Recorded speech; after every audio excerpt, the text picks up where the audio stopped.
দেখো বন্ধুরা, 12 volt solar panel থেকে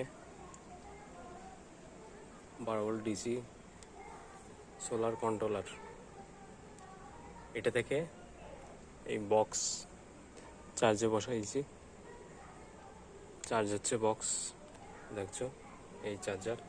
আবার এখান থেকে লাইন নিয়ে আমি এই ফ্যান চালাচ্ছি। দেখো দেখো এই তার এই ফ্যান চলছে,